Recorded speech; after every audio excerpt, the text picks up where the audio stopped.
Alright, Bilstein, you are on the wall. Good afternoon, YouTube. I am redoing this intro because I think half of this video ended up being muted. But today, we are working on a 2004 Jeep Grand Cherokee 4.7 liter V8 with the Quadra Drive 4x4 all-time, whatever you want to call it, I don't know. Anyway, moving on. So if you guys remember, we had a 4-inch lift kit on this from the previous owner, and I couldn't fix death wobble. Didn't matter what I adjusted, didn't matter how I changed it, I couldn't fix it. I gave up. I took it to a shop 3 different times, paid a shop 3 different times to try and eliminate death wobble for me. We couldn't get it, so I bought a wrecked WJ Overland Edition, and I took the suspension off of that, put it on here, got rid of the 4-inch lift, and now we are running on an Overland suspension. But when I did that, I just bought the cheapest shocks I could find on the internet, and they were 20 bucks a piece, and they sucked. I had some lean on the curves like nobody's business. So what we are doing and what we did, because this is a re-intro because I may have been muted, is we put on some Bilstein shocks. These are the 4600 series. I will link them down below in the video description and the top pin comment. These should stiffen up our ride a little bit. They have a much stiffer valving. I don't know what the words are, but it should stiffen up the ride a little bit and help with our little woo on every little curve. So that's what we did. Pretty easy, simple process. Stay tuned. Again, I may have been muted when we did the rears, so I'll voice over that if that's so. But we fixed that for the fronts, and I got normal audio there. So stay tuned.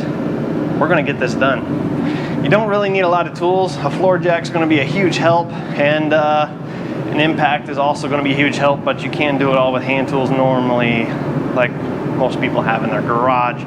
But impacts are amazing, and a floor jack, it's not a must, but it's gonna help you a lot. So anywho, let's get to it. The struggle is for real when it comes to audio issues and videos, but we'll get through it. Eventually I'll give up on GoPro and microphones, and we'll just figure out something else. Anywho, this is the top of your rear shock. Either way, this is your passenger. The driver's look similar without the exhaust in the background. You're just going to pop this bolt right on out and put it in a safe spot. It's easy peasy, lemon squeezy. This is the bottom of the exact same shock. You just go right on down, and I'm trying to hold the camera, record audio, which obviously I failed at, and operate this big huge impact all one-handed, and it's not working out. But you're just going to break this loose. A ratchet's fine too. If you put a little downward or upward or sidewards pressure on that bolt head as you unscrew, you should be able to unscrew it all the way. And then there's that. As far as pulling the shock out, it can be a little seized in there if they've been there for a while, which mine have. So you're going to pull these out, and boom, it's already removed. So that's half the battle, just getting it out. Unfortunately, putting the new one in is typically a little bit harder, but you're going to get through it, I promise you. Alright, so keep in mind your bolts are different sizes. Your long one was up on top and your shorter one was on bottom. Just keep that in your memory for when you put it back together. I'm using some anti-seize. I don't know if this actually helps or not, but I can tell you what, it's never hurt nothing for me. So I keep throwing it on. I tend to get rid of my vehicles before they rust anyway, because I just swap them out every 6 months to a year. So everything I put together, I don't really often take it back apart, so I have no idea if the anti-seize is actually helping or not. But I can tell you, when I do anti-seize it, I anti-seize it pretty liberally. I'm not a liberal guy, but when it comes to anti-seize and oil and fluids, I'm a very liberal guy. If you catch what I'm saying, just douse it, build it up, put it in there, and hopefully it works out for you. Anywho, here's our new Bilstein shock. Again, I had no idea it didn't have audio, so don't pay attention to what I'm saying there. But I can tell you here, a lot of people, don't laugh too hard right there. A lot of people get upset at me that I don't compress my shocks like I'm doing right now. Typically, I just throw them under the vehicle and ride. So let's address that real quick while I don't know what I'm saying in the video right now, because I filmed this like about 3 weeks ago at this point. So you can compress your shocks. You can pre-compress them. So what happens is I'm not talking with any kind of authority here because I'm not a shock expert. However, when you put a shock together and then it sits in storage, gets shipped or whatever, your gas, your nitrogen, whatever it is that's rolling around in there can separate and go into one area instead of another. And then if you install it, you're not going to have a very even ride at first because you're going to have to, all that stuff's going to have to get where it belongs, your gas. So what a lot of people like to do is they pre-compress them. They compress it a few times before it goes under there, and they get that done ahead of time. This is not necessary, even if you look it up on, I don't care, let's say Bilstein's website. I believe they're going to tell you you can compress them ahead of time, or you can just put them in and ride. Everything will work itself out to where it's got to go. You compressing them by hand is the exact same thing that the vehicle's doing auto-magically. The only difference is by you compressing it by hand, you're giving it the full length of the rod or the piston or whatever you want to call it. Whereas when you just throw it in your vehicle under normal driving conditions, you're just going to make little miniature pulsations, but you're going to do thousands of them, thousands and thousands of them. So I firmly believe everything works out. Just throw them in there and go. It doesn't really matter to me how you do it, and it shouldn't matter to you how I do it.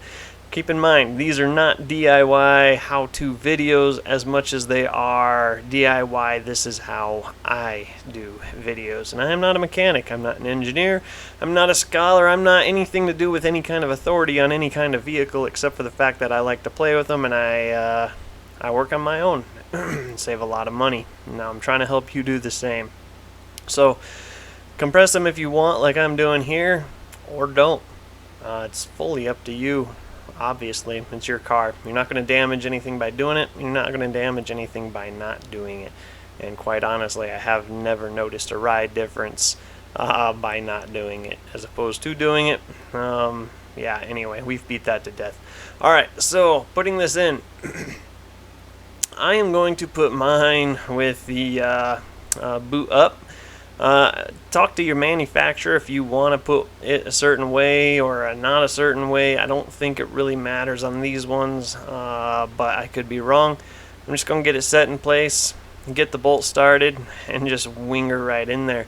If you're having troubles getting the shock to fit in that shock mount, which can happen, just grab some adjustable pliers and split the wings out, enough for you to slide it in. Alright, getting your upper one down, you're going to have to compress the shock just a little bit to get it in its place, or you can jack up the frame of the Jeep and let it, aim it per se, if you want to say aim it. Either way, you got to get this in place. If you're feeling He-Man and strong and all that, just compress it down by brute strength and get it in place, or like I said, lift the Jeep up by the frame and not the axle. I'm just trying to He-Man it here. You're going to get it in place, grab your bolt, and get her in there. I did not look up torque specs because, well, I just didn't. If you want to look up torque specs, look in your service manual or do some Googling and try and get some from somewhere. I'm just going to go until this is tight because that's good enough for me typically. There's lots of variables. Yes, you should torque them. No, I don't torque them. Alright, we're going to get some audio back here in a minute so I can conclude this voiceover portion. We're going to move to the front shocks. Front shocks are a little bit more involved, a little bit more entertaining, but again, nothing is very difficult when it comes to replacing these shocks at all. So, ready? Here we go, and back to audio. Alright folks, so we've got both of the rear shocks done and one of the front shocks, don't worry. I try to do one of them first so I know what tools I need so I'm not confusing you guys with all my tools. So we got one left, and that's the passenger front, and I got some tips for you on how to do that. Remember guys, this is not a how to change your shocks on your Jeep video. This is a how I change my shocks on my Jeep video. So I'm not a mechanic, I'm just a DIY guy trying to figure it out. I have a heads up on a lot of you guys because I've been playing with my cars a lot for the last few years. I didn't used to. Probably the last 3 years is when I really got into it, but I've done a lot of stuff in 3 years. I mean, shoot, I post almost 2 videos a week, so if that tells you anything. And I started playing with them before I started posting. So anywho, Not a mechanic, not an engineer, nothing to do with anything, just a guy that likes to figure crap out. So, now we're gonna do the fronts. So there's some tips here. Yes, I know, you probably don't have a lift, but if you want this to be easy, you do want a jack of some sort, because you're gonna wanna jack up the frame on this Jeep. The reason being, the front shocks, you want the axle to drop and kind of hang on the shock and put pressure on the shock, because if you open up your hood, you have this thing down here that you can't see. That's the shock mount. That's the top of the shock. And when you try to unturn it, the shock's just going to spin. So if you put pressure on it by dropping the axle, you might get lucky. There might be enough pressure that you can just zing that bolt up. So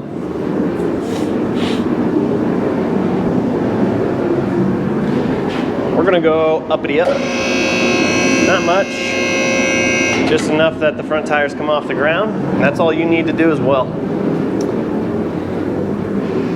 And then your bolt size is probably going to be different than mine, because every manufacturer of shocks seems to make their own sizes. But I'm a 14. The new Bilsteins are 17. So I'm going to go in there. Oh, I can't even see. So I have no idea if you can see. Well, we're going to find it.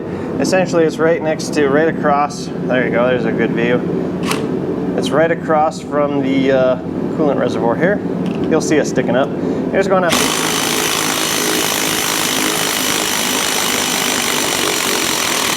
There we go, it worked. Impact is way more helpful than...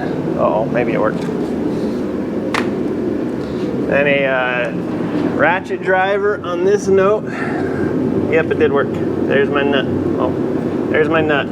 So that did work. I'm going to reach down here. You don't have to pull these off, but you don't have to find them later if you pull them off now. So you got that. Oh, the rubber's a little stuck in there. There it goes. I'm going to pull that off. When you pull the shock out, this stuff will fall off. But this, by pulling them off on purpose, you know where they're at. You don't have to find them later in your tire. Okay. So now that that's done, you can either continue this job from here and crawl under, just like the back. We have a lift, I'm going to use it. This time I'm actually going to use it because I'm already tired of playing with this. If you're skinny enough to crawl under, you don't have to lift her. Alright, so for this, mine I believe is a 13. So I've got a impact, you can use a ratchet, and I got a wrench. What we're gonna do is go and crawl under here. You're gonna find your shock, which is right there. And you're gonna follow it down to right here. You got these little nuts and bolts holding it on. So that bolt, that nut, and the one on this side as well. All we're gonna do is rip those out. So we're just gonna hold this nut with our wrench and our impact or your socket, whatever you got. I lied, that is not a 12 or a 13. This is a 14. Weird, man. There she goes.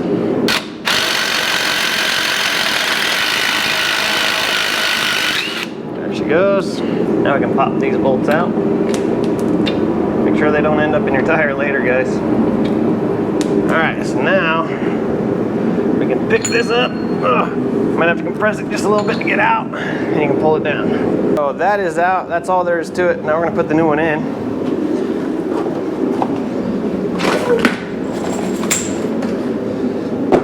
So just like in the rear, some people like to compress these. I did the rears, I compressed them because I compressed the one that I was showing you. So I went ahead and compressed the other one. I did not compress the front, so I'm not going to do this. Reason being, as the air bubbles work out, I want the suspension to feel the same until they're all out. So we're going to leave this as is. We're just going to throw it in. You have your hardware packet. You got stickers to throw away. Okay. I'm not insulting you, Bilstein. Obviously, I like your product. I bought it. I have.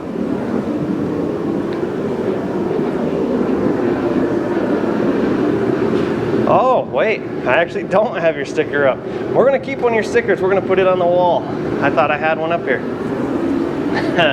Funny. Anywho, so we are going to save one of the 4 stickers that we got, I put it on that cabinet just for the heck of it because I do like Bilstein. No, we are not sponsored. No, they don't know I exist. I'm just a small little potatoes guy to them. Not that they even know me at all, but I do like their product. I'm not a sticker guy, but I kind of started putting a couple stickers on that cabinet and it's kind of grown on me a little bit. No stickers on the car though, unless they pay me good money. So anyway, trying to hold you guys all awkwardly because I didn't bring my other mounts out here. I'm going to open our hardware package. Dump that out. You got one nut for the top here. You got a sitting tray for your bushing, another bushing on the top side of the Jeep, and your top bushing retainer, whatever. Then we got these bolts here that are going to hold the bottom down, that's where we're going to start. But before we start there, before we get all excited about putting this together, I like to anti-seize all of my bolts that are under the frame. Anything that sits on or under the frame, below the frame I should say, I like to anti-seize. So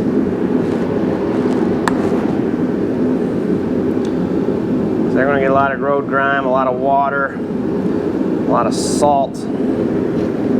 They get all the seasoning. Haha, seasoning. Yeah, anyway. This is the top side, weird angle I know. We're going to put our bushing tray here, retainer, whatever you want to call it. These bushings go with the nub up, because that's what's going to keep it centered on the Jeep. We're just going to stick this up here. Slide it in place. Drop it about where it goes. Grab one anti-seize bolt. Drop that in place. Grab number 2 anti-seize bolt. Try not to get these all dirty. Drop that in place.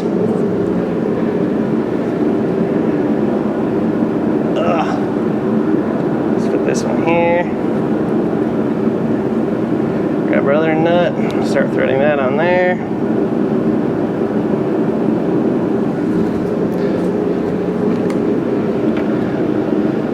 Grab our ratchet. Torque those down to whatever the manufacturer spec is, I don't know.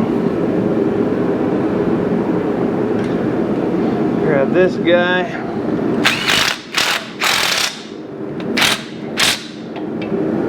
And they're there.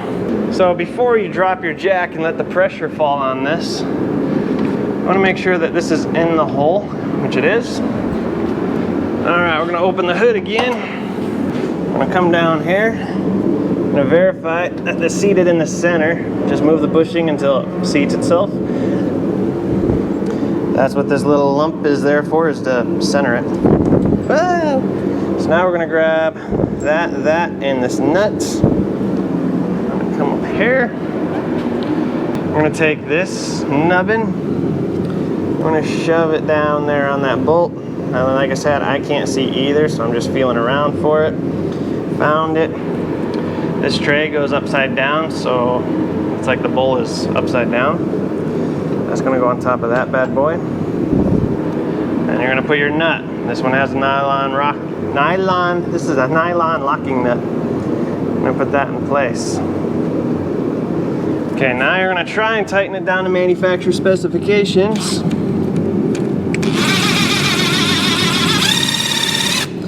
And if it spins like that, we need to pick the frame of the Jeep back up to put some pressure on the axle. I might get lucky. Yeah, that sounds good.